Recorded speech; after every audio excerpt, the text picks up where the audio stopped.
Ini tegas Nabi sebut dalam hadis Sahih Bukhari dan Sahih Muslim. La yu'minu ahadukum hatta akuna ahabba ilaihi min waladihi wa walidihi wan nasi ajma'in. Enggak sempurna iman siapapun dari kalian sehingga aku lebih dia cintai daripada anaknya, bapaknya, dan seluruh manusia. Umar ibn Khattab dalam hadis Sahih Bukhari Muslim itu pernah mengatakan ke Rasulullah apa? Ya Rasulullah, la anta ahabbu ilayya min kulli syai'in illa nafsi allati bi jambayya. Rasulullah, sungguh engkau adalah orang yang paling kucintai dari apapun kecuali diriku. Kata Umar, kalau diriku, aku lebih cinta diriku daripada cinta kamu. Apa respon Rasulullah? Lan yu'mina ahadukum hatta akuna ahabba ilaihi min nafsihi. Enggak sempurna iman siapapun kalian sehingga aku lebih dia cintai daripada diri dia sendiri. Umar kemudian meralat mengatakan, la anta ya Rasulullah ahabbu ilayya min nafsi. Engkau lebih aku cintai sekarang walaupun terhadap diriku sendiri. Al-ana ya Umar. Ya, ini udah betul. Ini udah betul. Oke. Tapi bagaimana mencintai Rasulullah itu bentuknya seperti apa? Ini yang penting. Ada satu kisah.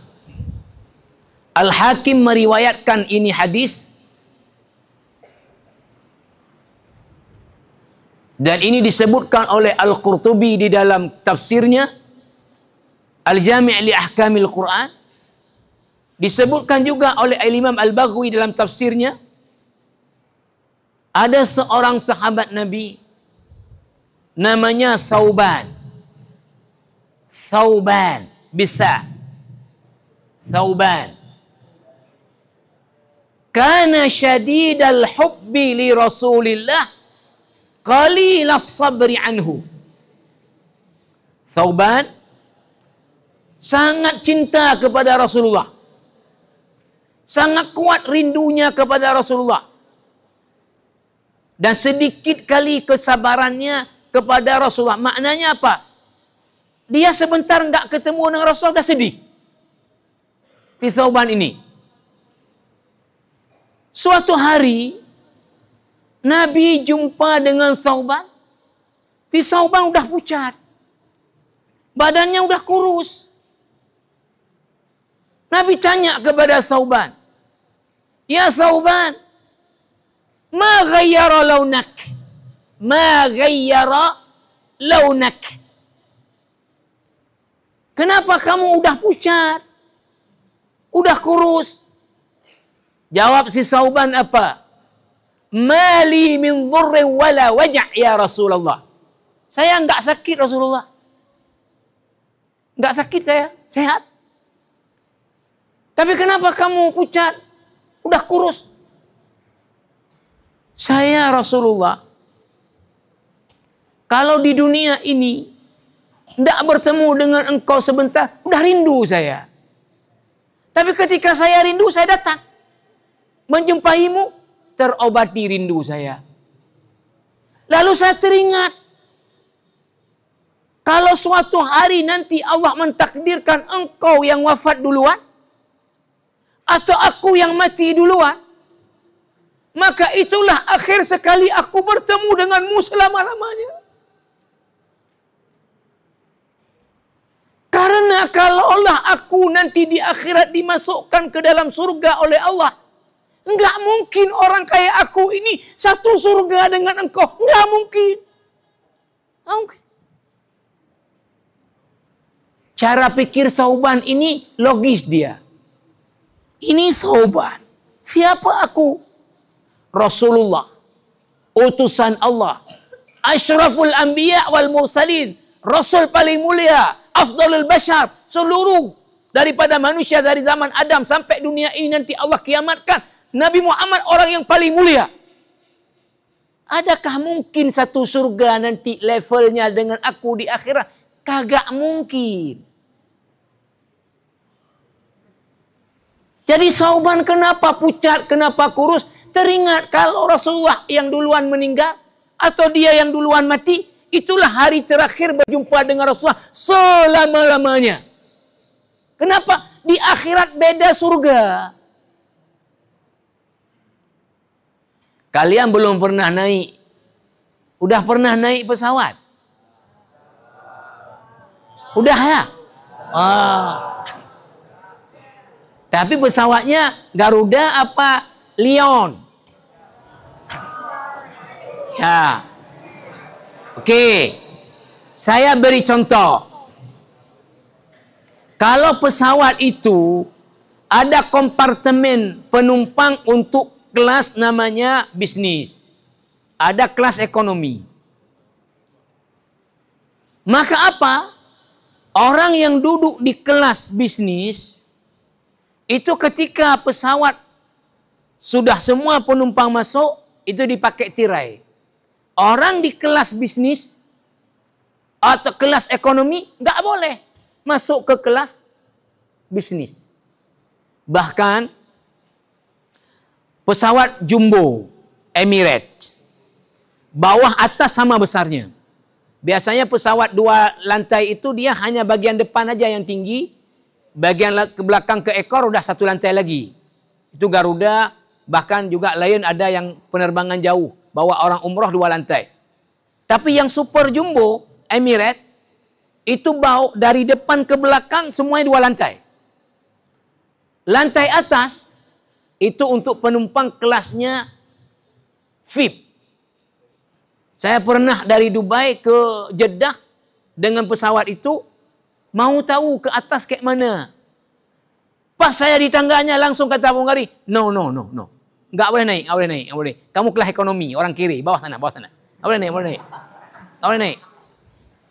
Saya padahal cuma mau tengok aja kayak mana di atas tuh. Nggak boleh. Thauban pikirkan begitu juga. Ya aku karena bertakwa, aku karena amal saleh, yang masuk surga, yakin aku masuk surga. Tapi kan nggak mungkin surga aku selevel dengan surganya Rasulullah. Maka kemudian apa?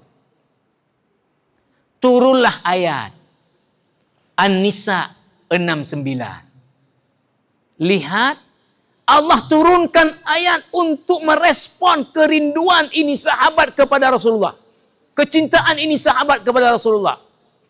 An-Nisa 69. Apa bunyinya? Wa man yuti'illaha war rasula fa ulaika ma'al ladzina an'ama Allahu 'alaihim minan nabiyyin was-siddiqin wasyuhada'i was-salihin wa hasuna ulaika rafiqa.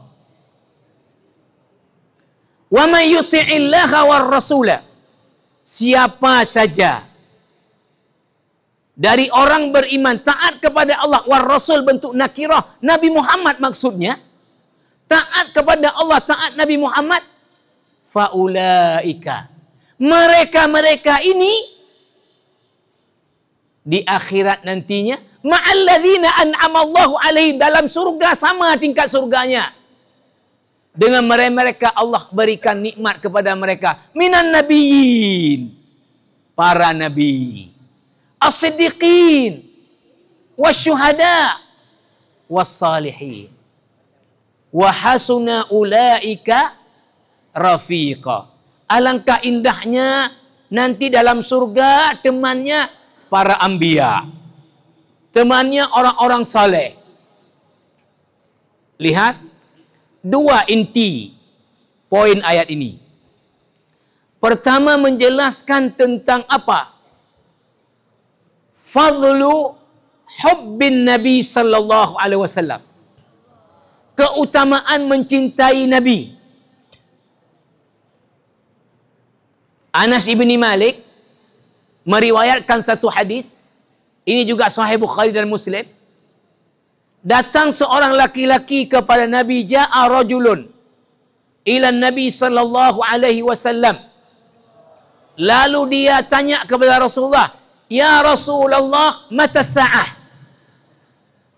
Rasulullah, kiamat kapan? Rasulullah balik tanya ke dia, "Ma'adatta laha?" Kamu dah persiapkan apa bekal? Karena setelah kiamat akan terjadi kehidupan akhirat untuk selama-lamanya. Kamu dah persiapkan apa? Dia jawab, "Ma'adattu laha min kasratis salat wala kasratis siyam." Saya tidak menyiapkan untuk banyak solat sunat, untuk menyiapkan banyak puasa sunat. Enggak. Lakin uhibbullaha wa rasulahu. Tapi aku mencintai Allah dan Rasulnya. Apa respon Rasulullah? Anta ma'aman ahbabta. Engkau nanti di akhirat dalam surga bersama orang yang engkau cintai. Satu. Kedua, ayat ini menjelaskan apa? Bagaimana cara sesungguhnya mencintai Rasulullah itu, bentuknya apa? Wa may yuti'illaha war rasulah. Kayak mana cara mencintai Rasulullah? Mentaati Allah dan Rasulullah.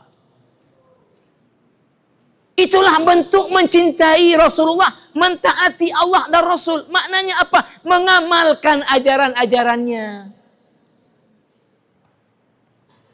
Ini mohon maaf, di kita orang katanya memperingati tadi kelahiran Nabi, mengenangnya, bentuk cinta kepada Rasulullah. Tapi solat 5 waktu tidak ada solat.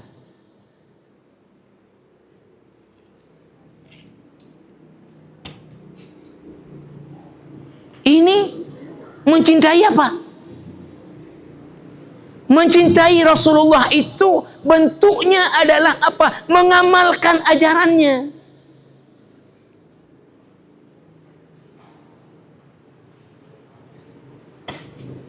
Nah, makanya seharusnya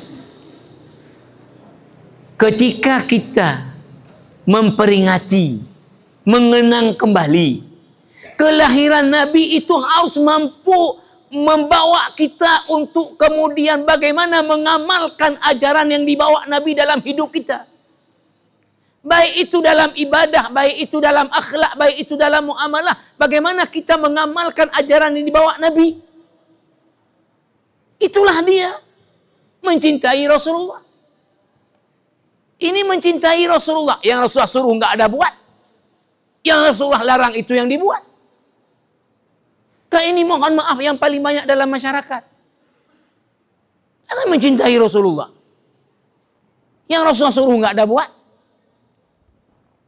Yang Rasulullah larang itu yang dibuat. Panjang kalau kita bahas dalam hal akhlak saja misalnya.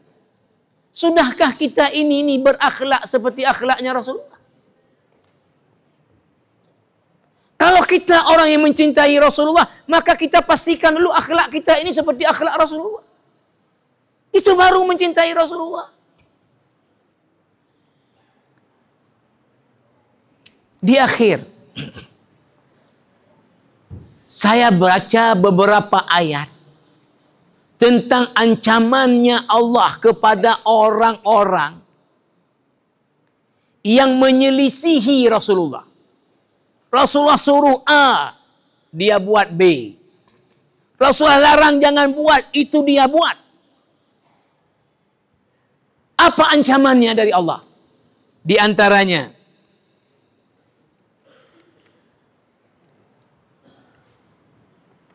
di dalam surat An-Nur ayat 63. An-Nur ayat 63. Ini An-Nur nggak saya tanya lagi karena udah juz yang kesekian. Apa firman Allah? Falyahzaril ladzina yukhalifuna an amrihi an tusibahum fitnah au yusibahum azabun alim. Perhatikan. Falyahzar. Awas. Alladzina yukhalifuna an amri. Orang-orang yang menyelisihi perintahnya Rasulullah. Rasulullah suruh kita bicara yang benar. Kalau enggak diam. Masih bicara yang buruk. Rasulullah larang kita ini apa? Mencemooh orang lain, menjelekkan orang lain, memburuk-burukkan orang lain. Allah juga melarang la yaskhar qaumun min qaum. Kemudian apa? Bully orang lain. Falyahzaril ladzina yukhalifuna an amrih. Awas. Orang-orang yang masih menyelisihi perintahnya Rasulullah. Antusibahum fitnah. Di dunia ini akan kena musibah. Kena malapetaka. Enggak kena di dunia. Au yusibahum azabun alim. Akan kena azab yang sangat keras di akhirat nanti. Yang kedua, di surah An-Nisa 115. An-Nisa 115. Ini An-Nisa, boleh lagi. Siapa yang hafal Quran sini? Mana? Wa man yushaqiqir rasula. Wa man yushaqiqir rasula min ba'di ma tabayyana.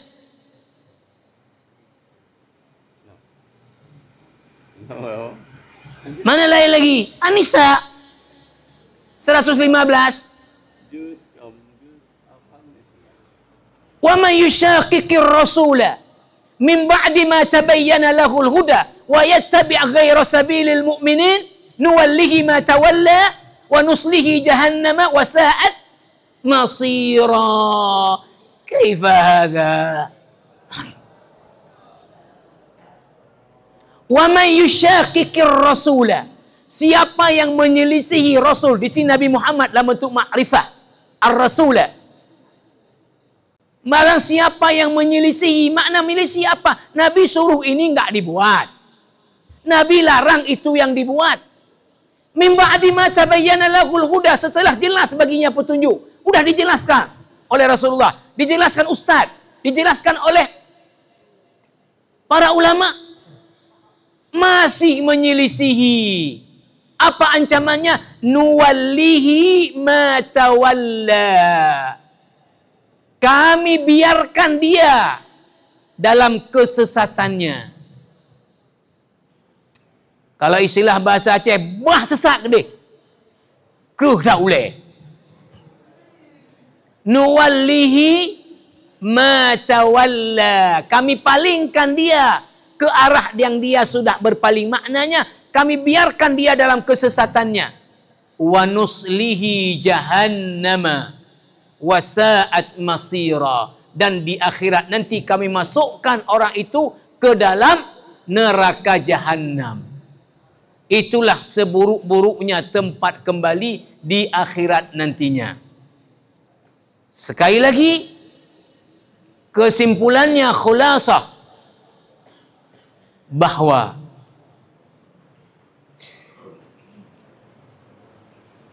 kalau dalam memperingati Maulid itu dibuat kegiatan-kegiatan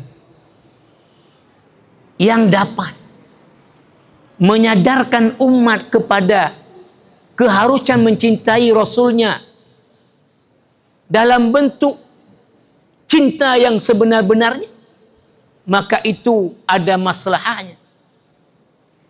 Tapi yang banyak terjadi apa? Banyak seremonial.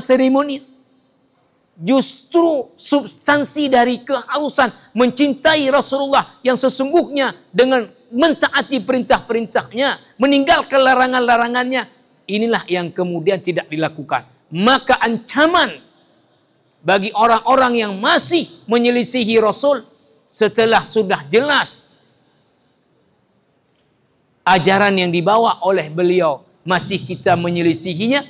Bisa sejak di dunia kita hidupnya kacau balau, yang pasti di akhirat nantinya kita ini akan dimasukkan ke dalam neraka jahanam. Wal'iyazu billah. Aqulu qawli hadha wa astaghfirullahal azim li wa lisairil muslimina wal muslimin kulli dzam fastaghfiruhu innahu wal ghafurur rahim. Wassalamu alaikum warahmatullahi wabarakatuh.